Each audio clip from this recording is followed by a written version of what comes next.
So we've all sent a text we wish we hadn't. Whether autocorrect or coconut amaretto are to blame, once that embarrassing message is out there, well, there's really nothing you can do about it.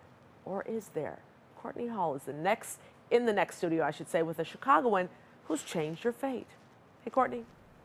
So have you ever sent a text that you immediately regret? We've all been there, whether it's an angry text or a text to an ex. We have a young lady here who is going to solve all of our issues, and guess what? She's an Oak Park native. I'm here with Maci Peterson. Thank you so much for joining us. Thank you for having me, Courtney. So, Maci, tell us about this app that you've created. It's called On Second Thought. Yes. Appropriately named. Yes. What does it do? So it allows you to take back those embarrassing text messages before they get to the other person's phone. How exactly does it work? It's really easy to use. On Android, you just go to the Google Play Store, download the app, and then in the app settings, you can decide your grace period. So that's the amount of time that you have to take back that text message.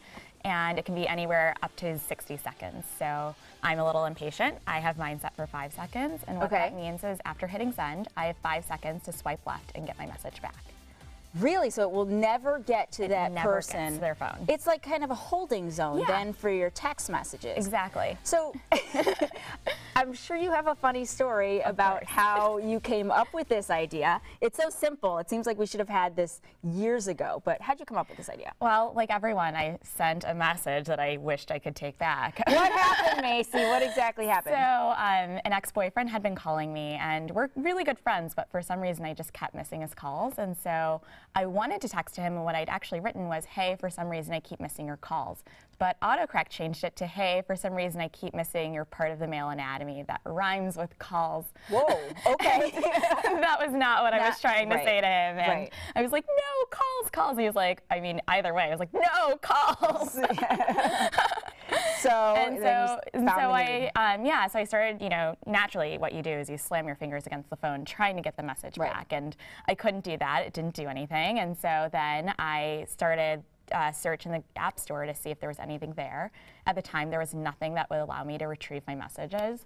And I did a Google search, nothing there. And I texted my friends. I was like, hey, have you guys ever sent a message that you wished you could take back? And everybody's like, yes, just a few seconds ago, actually. Exactly. Overwhelmingly, everyone said yes. And one said, yes, what do you have in mind? I want to invest. And that was the beginning of On Second Thought. So from that first idea to actually having the app done and up and running, how long did it take you? What was that process like? Yeah, so it took about a year, 9 months to be exact. Okay. The way we started was I pitched at a pitch competition at South by Southwest and won first place. And that was really the validation to say, not only do I have a great product idea, but I also have a great business idea. Yeah. And so from there, I brought on a couple of co-founders. We started building in July. In November, we had to scrap all of the code because it just wasn't functioning the way it needed to. So we started from scratch on November 16th and launched the app about 6 weeks later on December 23rd.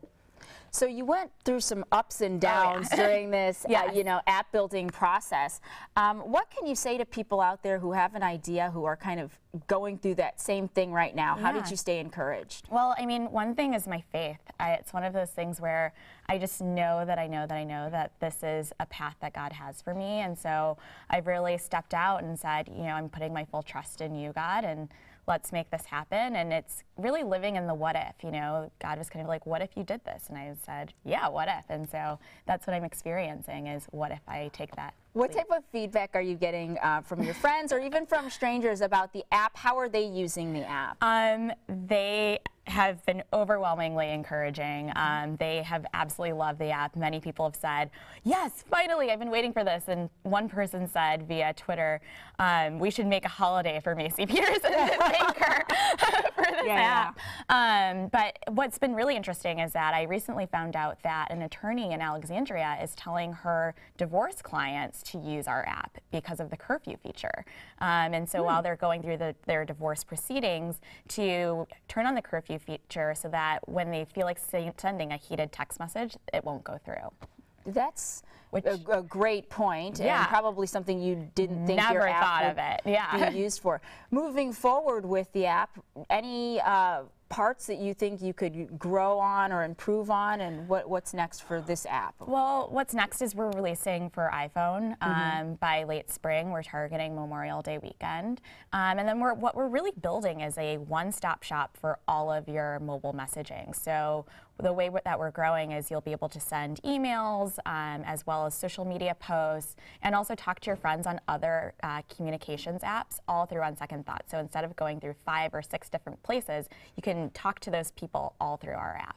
Wow, big dreams, big stuff for such a young woman. Now, you're originally from Oak Park. Yes. You've relocated to D.C. Yes. What do you miss about the Chicago area? Oh my gosh. I mean, I always say Chicago is the best city in the nation, hands down. And I'd love to hear that. And I've lived in D.C., L.A., Atlanta, and I spend a lot of time in New York, but Chicago is the best. You think you're going to stay based in D.C., though? We'll see. Whatever is best for business. But Chicago is the best of both worlds. It has all of the culture and opportunities of New York, but also the hospitality of the South. It's really my favorite city. Oh, that's wonderful. Okay, so you've done the app. Yes. And moving forward, any other businesses that you are thinking of in your head, totally unrelated to this? Of course. I'm a born entrepreneur, so I have a running list of businesses that I would like to accomplish during my lifetime. And you were already in Black Enterprise. I mean, yes. That's amazing. Thank you. Good luck to you. Maci Peterson, thank you so much for joining us. Thank you, Courtney. Micah, back to you.